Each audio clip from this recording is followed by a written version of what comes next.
Hello everyone. In this video I'm going to tell you why practicing solo Bach will improve your technique. I first came across that when I started studying with Ruggiero Ricci.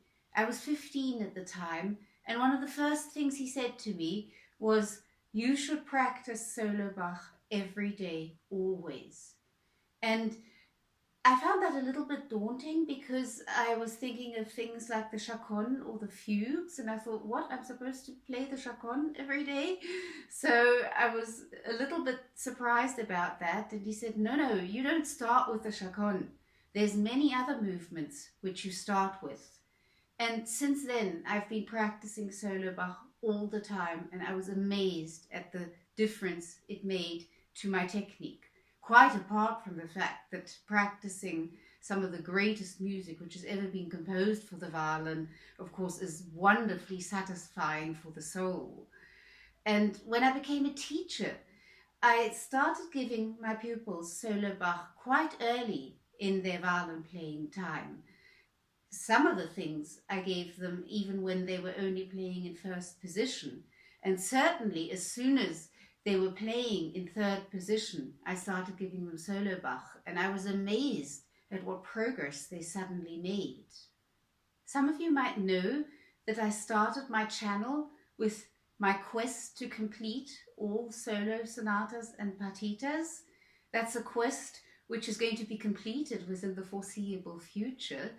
And now at Violin Lounge, where I'm a teacher, we've got this wonderful program going of all the 6 solo sonatas and partitas.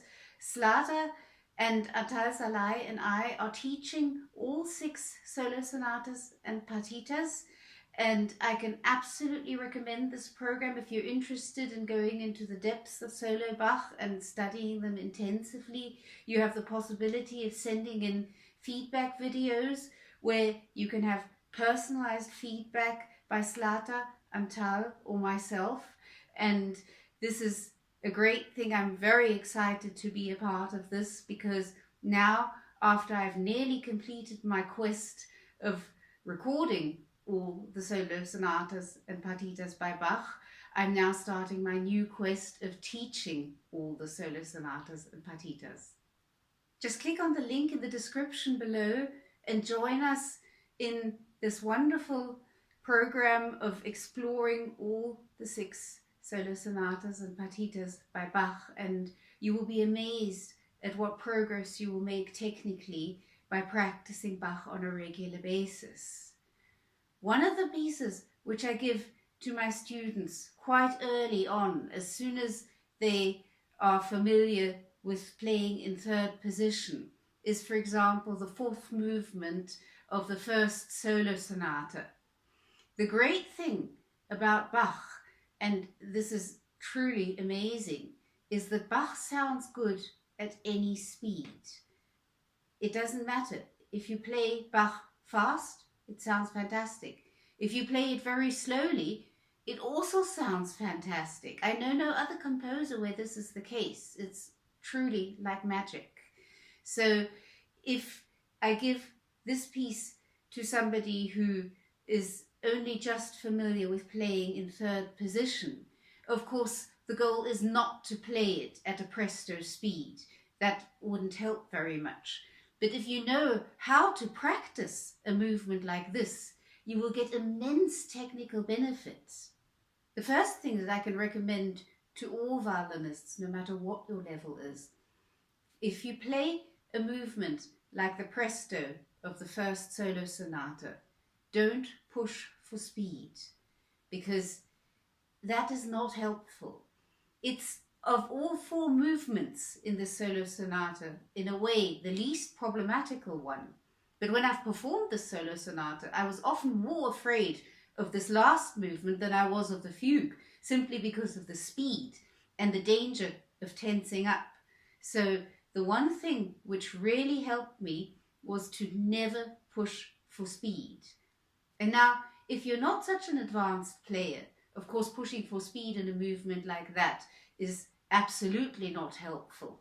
It makes a lot more sense to practice it very slowly. And I will show you how you can practice a movement like this and get a lot of technical benefits, because you see, Bach had a chordal approach to all of his music, just like Paganini had a chordal approach. So by practicing this, it teaches us to hear harmonically. And that's something which is very important for us violinists, no matter what level we play on, because we're not playing a harmony instrument. It's not like we're playing guitar or piano or organ or anything like that. So we're not used to hearing harmonically. We have to train ourselves to hear harmonically. And to do that, we have to play pieces which are composed in a chordal concept. And that's why Bach is so unbelievably useful and helpful for improving one's technique. Now, for all of you who have never played any solo Bach and who have also thought that solo Bach is way beyond you, I'd like to give you a couple of tips of how you can practice this fourth movement of the first solo sonata. You should be familiar with third position because it goes into third position. And the first thing you should do is disregard the slurs. Practice it without the slurs. You'll get the technical benefit if you practice it without the slurs. Take a very comfortable speed and practice it with a lot of bow in the upper half going to the lower middle.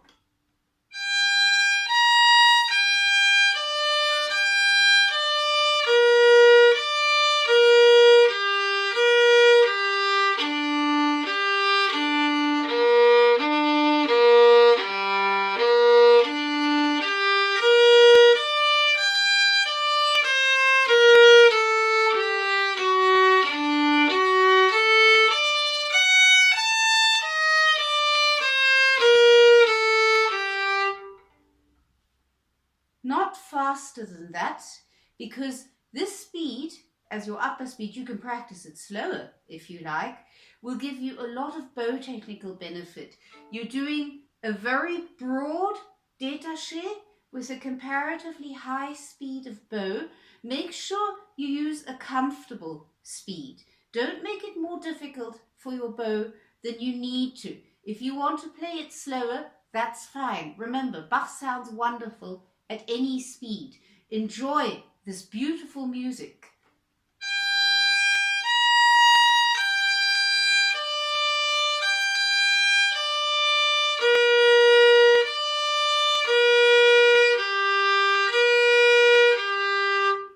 The bow technical benefit that you will get from this is incredible because you're using lots of bow, but you're within a comfortable speed. Your sound will improve. And if you want to give yourself extreme benefit for your left hand and improve your hand position and improve your intonation, then you practice the string crossings in double stops. For that, discard the rhythm because you might need to take a couple of extra bows for those double stops.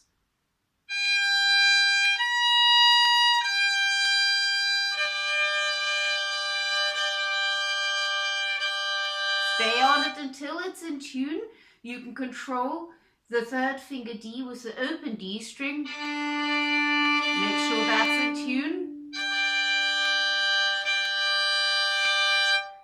And that way you're already practicing a fourth. Fourths are fantastic to practice because they're pure intervals, so they train our hearing, and they are fantastic for our hand position.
You always know that it's a great composer with a chordal approach if practicing with open string drones and the string crossings and double stops sounds great musically. So enjoy this.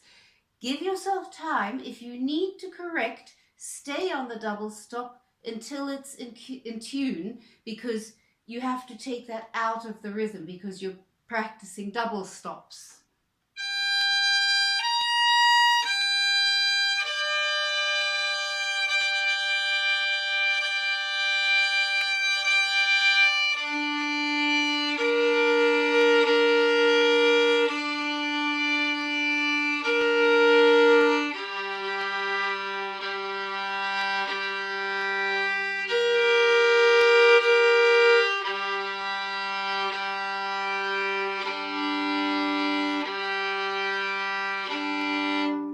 So just repeat the bows when you need some time to correct. So play the double stops with several bows and enjoy the wonderful sounds which come when you're practicing this kind of a movement in double stops. And this kind of double stop training is of course fantastic for your intonation, and it's fantastic for your hand position, because you often have to arch a finger like the fourth finger over the open D string so that the open D string can resonate freely, because you're practicing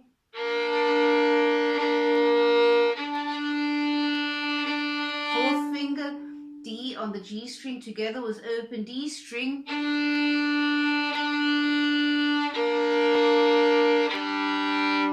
So this is self-correcting for your hand position, and if you practice this regularly, you will be amazed at how your technique improves. And it's a lot of fun because you're practicing great music. Finally, instead of practicing boring etudes and exercises, there's something which sounds wonderful, and you're playing the greatest music which has been composed for violin, and you're doing that to make your technique better. You're improving your technique. So I hope you have a lot of fun with this. And of course, as always, let me know if you have any questions. And happy practicing Bach.